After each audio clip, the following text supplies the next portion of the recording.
Let's discuss the stakes of Biden's trip to NATO further. My next guest joins us from Kyiv, Ukraine. Michael Basirkiu is a former spokesman for the Organization for Security in Europe. He is now a senior fellow at the Atlantic Council. Good to have you on, sir. On Biden's statement on Ukraine's NATO membership, I've spoken to multiple European officials who said privately, now is not the time for Ukraine to be in NATO because of the mutual defense agreement that would in effect put the alliance at war, in direct war with Russia right now. I mean, was Biden saying out loud what is effectively the official NATO position here?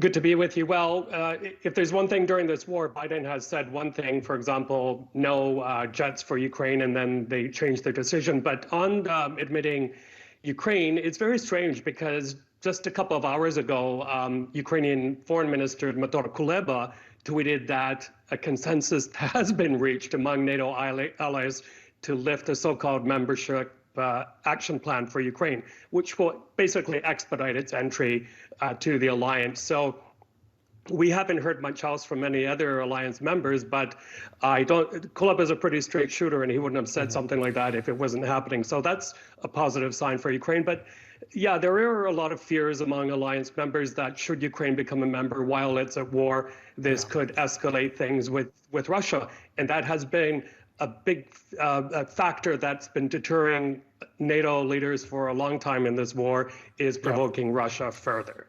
Well, a path to membership is different from joining the alliance today. I mean, are there any circumstances where if Ukraine were to become a member before the end of the war, Russia invaded Ukraine, the NATO pact says anybody's attacked, it's an attack on everyone. How could you join under those circumstances and not put the other NATO alliance members, including the U.S., at war with Russia? Sure, and a lot of observers say that Ukraine has a lot of house cleaning to do. For example, strengthening democratic institutions, cleaning up corruption. There's a lot of arms, as you know, a lot of money coming in here.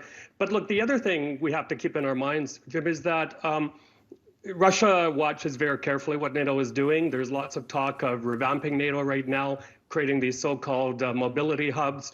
But it's well known that it still takes a long, long time to mobilize NATO. Bridges, tunnels, paperwork, all that stuff. So that's something that everyone has to keep in mind as well. Well, the other irony here, right, is that Ukraine's army is arguably the best equipped and by many measures much bigger than several armies of NATO members today. It certainly earned its keep so far. Let's talk about another issue, events in Russia today. It is a dicey time in Russia, to say the least. You had an open insurrection. You still have the person who led that around, at least. What is Prigozhin's status now? Can Wagner actually survive this?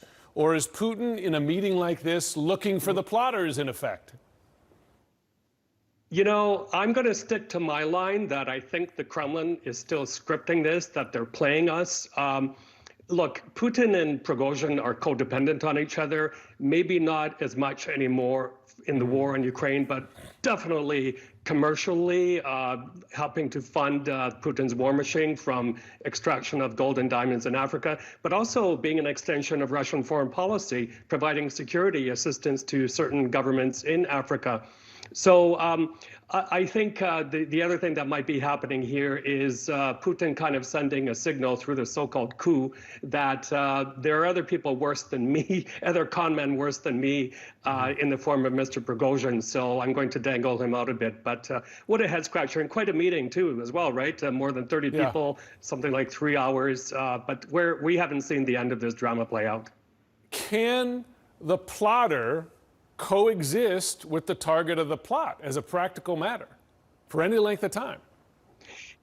Right. Well, you know, maybe it wasn't that much of a plot. Maybe, again, it was something scripted by the Kremlin to throw people off course. I think there was a lot of wishful thinking at the time, genuine wishful thinking that this could be the start of the end of Putin.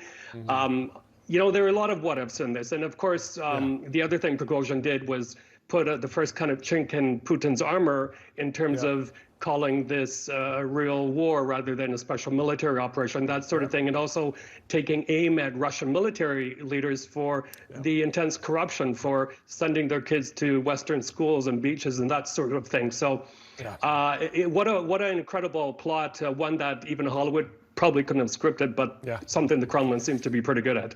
He also took aim at the justification, Putin's justification for war. Michael Bosierkiw, thanks so much, as always. My pleasure.